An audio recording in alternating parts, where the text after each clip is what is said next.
Ahmad Subardjo Djojo Adi Surjo lahir pada 23 Maret 1896 di Teluk Jambe, Karawang, Jawa Barat. Ahmad Subardjo merupakan anak bungsu dari 4 bersaudara, yaitu hasil perkawinan dari Teguh Muhammad Yusuf dengan Wargina. Ayahnya berasal dari keturunan bangsawan Aceh dari Pidi, sedangkan ibunya seorang putri camat di Teluk Agung, Cirebon, keturunan Jawa Bugis yang berasal dari Jawa Tengah. Sewaktu kecil, Ahmad Subardjo diberi nama Teguh Abdul Manaf oleh kedua orang tuanya.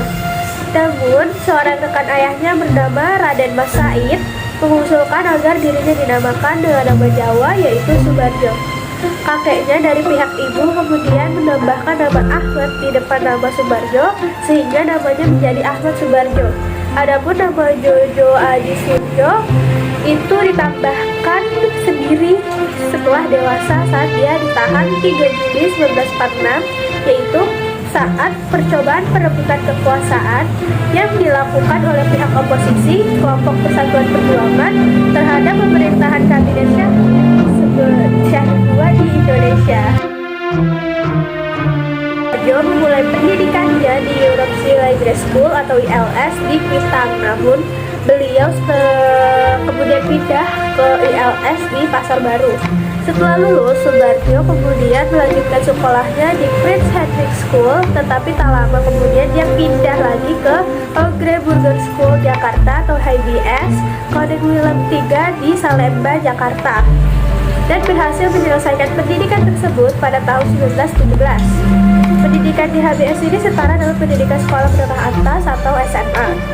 Beliau kemudian melanjutkan pendidikannya di Universitas Leiden, Belanda, dan memperoleh gelar Master in Direction setara dengan sarjana hukum di bidang undang-undang pada tahun 1933. Kala itu, ayah Subardjo memiliki status sebagai pejabat pemerintahan kolonial, maka beliau memiliki hak untuk menempuh pendidikan di sekolah Belanda.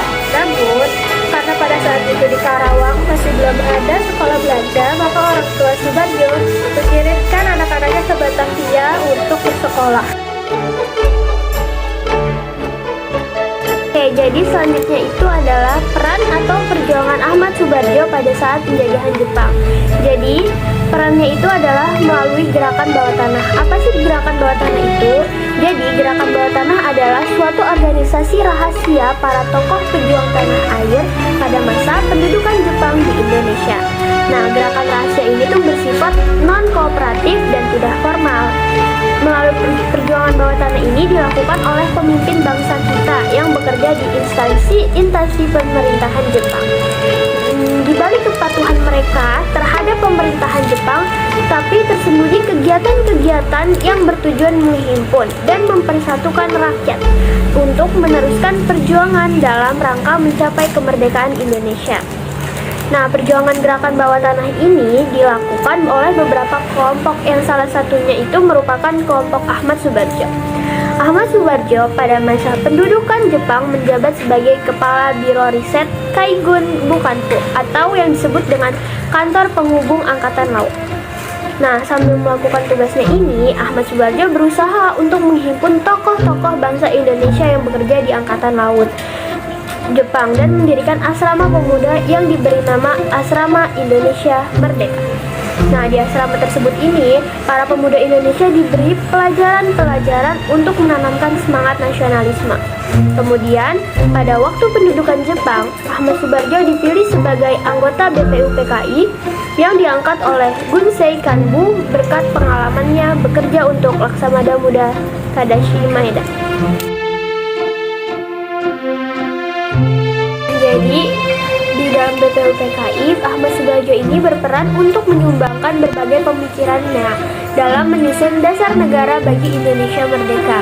Pada sidang BPU yang pertama, dia mengatakan sebagai berikut. Dalam merancang suatu konstitusi bagi Indonesia adalah suatu kesalahan besar bila kita hanya meniru atau menuliskan kembali suatu konstitusi dari negara-negara lain.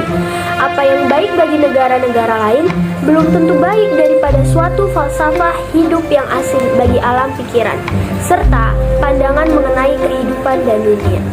Nah, usulan ini kemudian dijadikan sebagai bahan pertimbangan bagi BPUPKI untuk menyusun dasar negara dengan mengambil beberapa teori-teori dari filsuf terkenal. Nah, berkat pemikirannya tersebut, Ahmad Soebardjo diikutsertakan dalam Panitia 9 yang dibentuk oleh Soekarno dengan tujuan merumuskan pembukaan Undang-Undang Dasar. Perannya dalam Panitia 9 juga sangat besar karena gagasan yang disampaikannya akhirnya dimasukkan sebagai paragraf 1 pembukaan Undang-Undang Dasar 1945 yang berbunyi sebagai berikut, bahwa kemerdekaan itu adalah hak segala bangsa. Oleh karena itu, penjajahan di atas dunia harus dihapuskan karena tidak sesuai dengan pri kemanusiaan dan pri keadilan. Selain itu, Ahmad Soebardjo juga berperan dalam PPKI. PPKI ini ditunjang oleh badan perancang yang terdiri atas para penasihat yang diketuai oleh Muhammad Hatta. Ahmad Soebardjo diangkat sebagai wakil ketua badan perancang yang bertugas untuk menyampaikan surat undangan rapat PPKI kepada masing-masing anggota. Selanjutnya ada peristiwa Rengas Dengklok. Pada tanggal 15 Agustus 1945 pukul 23 WIB terjadi perdebatan hebat antara golongan muda dan golongan tua. Golongan muda maupun golongan tua sependapat bahwa kemerdekaan Indonesia harus segera diproklamasikan, tetapi tidak sependapat dalam cara mengemukakan dan cara pelaksanaannya. Golongan tua berpendapat bahwa proklamasi kemerdekaan harus segera dilakukan tanpa pertumpahan darah dan menginginkan agar diadakannya rapat PPKI terlebih dahulu pada tanggal 16 Agustus 1945. Golongan muda sebaliknya, mereka berpendapat bahwa proklamasi harus dilahirkan dengan kekuatan sendiri dan terlepas sama sekali dari pemerintahan Jepang. Mereka yakin bahwa janji Jepang tersebut hanyalah tipu daya belaka. Pada dini hari, tanggal 16 Agustus 1945, sekitar pukul 04 WIB, golongan muda menugaskan Soekarni dan Singgi beserta beberapa pemuda untuk menjemput Soekarno dan Hatta di kediamannya masing-masing untuk dibawa ke Rengas Dengklok. Pada tanggal 16 Agustus pagi, Soebardjo dikejutkan dengan kabar bahwa Soekarno dan Hatta diculik. Melalui perbincangan yang panjang, Soebardjo akhirnya mampu meyakinkan Wikana bahwa proklamasi kemerdekaan akan segera dilaksanakan. Setelah mendapat informasi dari Wikana, dia meminta agar segera diantarkan ke Rengas Dengklok untuk menjemput keduanya untuk pulang ke Jakarta. Setibanya di Rengas Dengklok, Soebardjo kemudian dibawa menemui Mayor Soebarno yang segera mengadakan perbincangan singkat dan sekaligus meminta jaminan proklamasi kemerdekaan secepat mungkin diumumkan. Soebardjo selanjutnya meyakinkan Mayor Soebarno bahwa proklamasi kemerdekaan akan segera dilaksanakan sesegera mungkin dan memberikan jaminan apabila dirinya gagal bersedia untuk ditembak mati oleh Mayor Soebarno sendiri. Jaminan tersebut berhasil meyakinkan Mayor Soebarno dan dia akhirnya diperbolehkan membawa pulang kembali Soekarno dan Hatta ke Jakarta untuk memproklamasikan kemerdekaan Indonesia.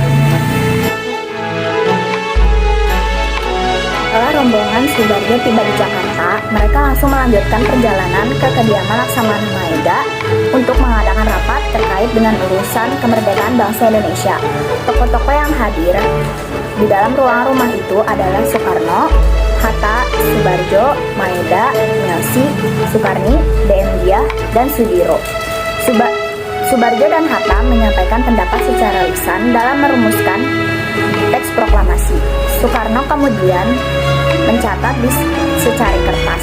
Soebardjo menyumbangkan pokok pemikirannya di alinea pertama rumusan teks proklamasi. Kami rakyat Indonesia dengan ini menyatakan kemerdekaan kami. Hatta kemudian menyatakan pendapatnya. Ini tidak cukup dan merupakan suatu pernyataan abstrak tanpa isi. Kita harus menghantarkan kemerdekaan kita pada pelaksanaan yang nyata dan kita tidak mungkin dapat berbuat demikian tanpa kekuasaan berada di tangan kita. Kita harus menambahkan pikiran tentang penyerahan kekuasaan dari Jepang ke dalam tangan kita sendiri. Setelah itu, timbullah beberapa pertimbangan mengenai rumusan yang tepat tentang penyerahan kekuasaan tersebut. Hatta kemudian menyatakan hal-hal yang mengenai pemindahan kekuasaan dan lain-lain akan diselenggarakan dengan cara secermat-cermatnya, serta dalam tempo yang sesingkat-singkatnya. Rumusan teks proklamasi dalam bentuk yang terakhir kemudian lebih disederhanakan dengan penuh hikmat, yaitu kami, bangsa Indonesia, dengan ini menyatakan kemerdekaan Indonesia. Hal-hal yang mengenai pemindahan kekuasaan dan lain-lain diselenggarakan dengan cara seksama dan dalam tempo yang sesingkat-singkatnya. Setelah selesai dibuat dan beberapa kata harus diganti, rumusan teks proklamasi tersebut kemudian diserahkan kepada seluruh peserta yang hadir untuk disetujui. Atas usul dari Soekarni, teks pernyataan tersebut cukup ditandatangani oleh Soekarno dan Hatta yang mewakili bangsa Indonesia. Naskah proklamasi itu lantas diberikan kepada Sayuti Melik untuk diketik. Dalam proses pengetikan, Sayuti Melik melakukan beberapa perubahan. Perubahan-perubahan itu sebagai berikut. Kata tempo diubah menjadi tempo. Kata wakil-wakil bangsa Indonesia diubah menjadi atas nama bangsa Indonesia. Rumusan Jakarta 17 bulan 8 tahun 45 diubah menjadi Jakarta hari 17 bulan 8 tahun 1945. Naskah yang telah diketik tersebut kemudian diserahkan kepada Soekarno dan Hatta untuk ditandatangani. Setelah semuanya selesai, Hatta meminta kepada BM Dia dan para pemuda dari golongan pers agar segera memperbanyak dan mengumumkan bahwa teks proklamasi kemerdekaan Indonesia telah berhasil dirumuskan, serta akan dibacakan pada pukul 10 di kediaman Soekarno di Jalan Pengangsaan Timur nomor 56. Sehari setelah proklamasi, yaitu tanggal 18 Agustus 1945, Ahmad Subarjo dilantik sebagai Menteri Luar Negeri RI pertama untuk mengisi kabinet presidensial yang dipimpin oleh Soekarno sebagai presidennya dan Hatta sebagai wakilnya. Jabatannya sebagai Menteri Luar Negeri RI diambil oleh Ahmad Subarjo hingga 14 November 1945. Setelah itu diteruskan oleh Sultan Syahrir. Ahmad Subarjo kembali menjabat menjadi Menteri Luar Negeri pada periode 1951 sampai 1952. Berikutnya ia menjadi Duta Besar Republik Indonesia di Swiss antara tahun 1957 hingga 1961. Tanggal 15 Desember 1978, Ahmad Subarjo meninggal dunia dalam usia 82 tahun di Rumah Sakit Pertamina, Kebayoran Baru, Jakarta karena sakit. Ahmad Subarjo dimakamkan di Cipayung, Bogor. Tahun 2009, pemerintah RI menetapkan Ahmad Subarjo sebagai pahlawan nasional.